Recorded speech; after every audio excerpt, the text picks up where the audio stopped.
अति पिछड़े समाज की बहन बेटियां बिहार ने दी।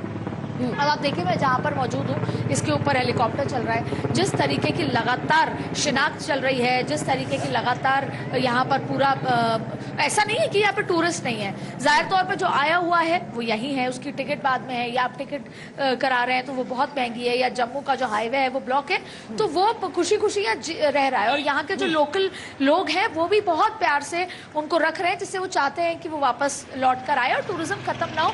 पिछले 5 साल में बहुत अच्छा यहाँ के लोगों ने सबसे बड़ी बात ये है कि ये बात देखिए, जब कुछ देर पहले ये कश्मीर के लोगों के लिए बहुत बड़ा डेंट है, क्योंकि उनका पूरा रोजगार हमेशा से डिपेंडेंट रहा है पर्यटकों को लेकर। और यही वजह है कि ये जो घटना हुई है, मुझे लगता है ये शायद मेरे हिसाब से पहली बार होगा कि टूरिस्ट को निशाना आतंकवादियों ने बनाया है। क्योंकि जो साथ वहां पर रहते हैं, क्योंकि जिस तरीके से कहा गया कि अगर किसी ने यहाँ से मदद नहीं की है तो इतनी बड़ी वारदात है वो शायद होता ही नहीं। तो कहीं ना कहीं ये चीज प्रॉपरली एक मैसेजिंग देने की कोशिश है कि अब हम वार करेंगे, और इसका कनेक्शन सीधा 370 से लगता हुआ नजर आता है। अदिति, शिखा, देखिए, 2 तकलीफ यहाँ पर नजर आई है तो है ही कि यहाँ पर एक तो शिखा, मैं आपसे रिक्वेस्ट करूंगी, मेरी आवाज मुझे वापस लौट कर आ रही है, तो जो टेक्निकल इशू है उसे ठीक अगर आप करा सके।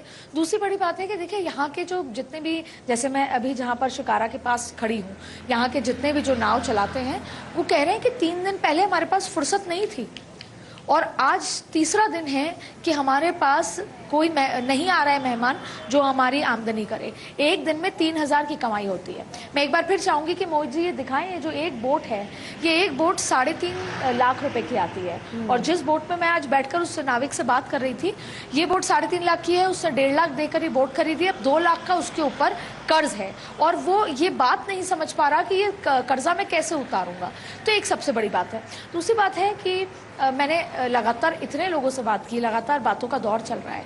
एक व्यक्ति ने ऑफ रिकॉर्ड मुझसे कहा, जब तक ऑन रिकॉर्ड थे जाहिर तौर पे वो अपनी तकलीफें बता रहे थे, पर ऑफ रिकॉर्ड कहा कि अगर जो कश्मीर को एक बार फिर से 10 साल पीछे धकेल दिया इस आतंकवादी हमले ने, अगर हमको रोजगार नहीं मिला तो हमें कहीं गलत काम में नहीं पड़ना पड़े।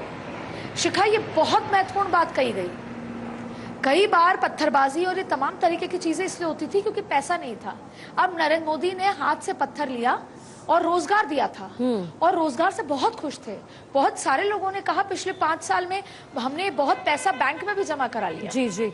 लेकिन जाते जाते जो ये बहुत तकलीफ वाली है कि अगर हमें रोजगार नहीं मिला तो हमें गलत काम में पड़ना पड़ेगा। दूसरी बात है कि कई लोगों का यहाँ पर ये कहना, ये भी बहुत ज्यादा इमोशनल बात है कि भाईचारे पर हमला किया गया है। तो ये तमाम तरीके की स्थितियां यहाँ पर नजर आती हैं। 90% टूरिज्म है, लोग डरेंगे, अभी तो लोग एग्जिट नहीं कर पा रहे हैं। मैं देख रही हूँ यहाँ पर जबरदस्त टूरिज्म, अभी भी टूरिस्ट यहाँ पर मौजूद हैं, लेकिन अब आगे धीरे धीरे क्या कल्पना होती है, तो बहुत सारी चीजें जो अफेक्ट हुई हैं। इसीलिए शिखा, मैं बार बार कह रही हूँ कि वो 12 लोग घायल नहीं है, यहाँ का पूरा कश्मीर घायल है। और खास तौर पर जो ट्रेड यूनियन है, जिनके जो टैक्सी चलाते हैं, जो नाव चलाते हैं, वो तमाम लोग घायल हैं कि अब आगे क्या होगा, हम वापस से उसी दलदल में फंस जाएंगे क्या।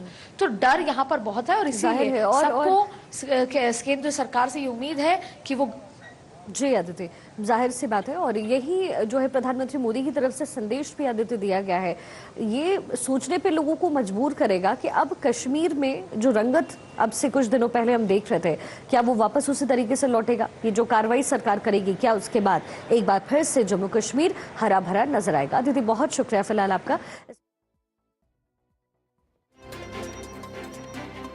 तो देखिए, पहलगाम के आतंकी हमले के बाद अब देश भर से प्रतिक्रियाएं हमारे साथ भारत 24 के सहयोग से आदित्य नागर को आप सुन रहे थे, वो उस जगह पर मौजूद है और हर एक परिस्थिति वहां की जो है वो एक्सप्लेन कर रही थी। इसी बीच बिहार के मधुबनी में प्रधानमंत्री नरेंद्र मोदी की सभा, थोड़ी ही देर पहले आपने संबोधन सुना। राष्ट्रीय पंचायती राज दिवस पर आयोजित हुआ कार्यक्रम, पहलगाम हमले के बाद प्रधानमंत्री की पहली सभा थी।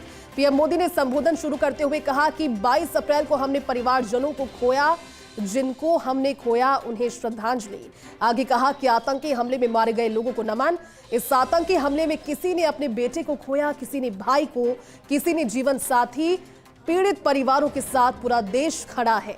पीएम ने कहा कि पहलगाम में आतंकियों ने पर्यटकों को बेरहमी से मारा। हमला सिर्फ पर्यटकों पर नहीं, भारत की आत्मा पर हुआ। उन्होंने कहा कि हमला करने वालों को कल्पना से भी बड़ी सजा मिलेगी। कहा कि अब आतंकियों की बची कुची जमीन को भी मिट्टी में मिलाने का समय आ गया है। आतंक के आकाओं की कमर तोड़कर रहेंगे। आगे कहा कि भारत हर आतंकी को ढूंढकर सजा देगा।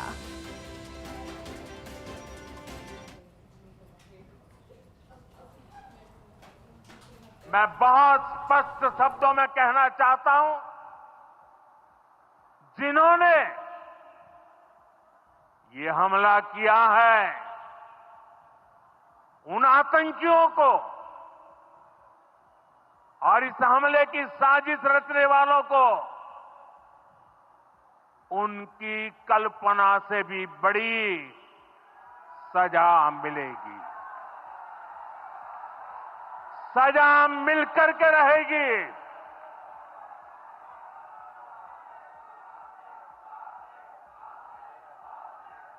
अब आतंकियों की बची खुची जमीन को भी मिट्टी में मिलाने का समय आ गया है।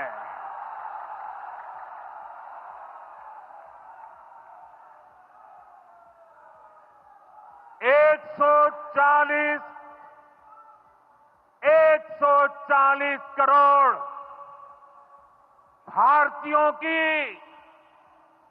इच्छा शक्ति अब आतंक के आकाओं की कमर तोड़ कर रहेगी।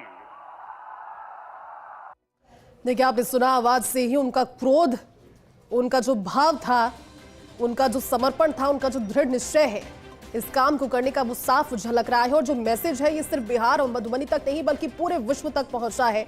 उन्होंने इसे अंग्रेजी में भी दोहराया। उन्होंने कहा कि ढूंढकर, चुन चुन कर सभी से बदला लिया जाएगा और जो अब सजा मिलेगी वो सबसे सख्त सजा होगी। देश को प्रधानमंत्री के संबोधन के बाद भी वाकई में संबल मिला है। उन परिवारों को भी जब वो इस मैसेज को सुनेंगे वाकई में संबल मिलेगा, क्योंकि इस तरह की घटना के बाद, इस तरह के कायराना हमले के बाद अगर अब कोई चाहता है वापस लौटकर अपनी जिंदगी को ट्रैक पर लाना, उसे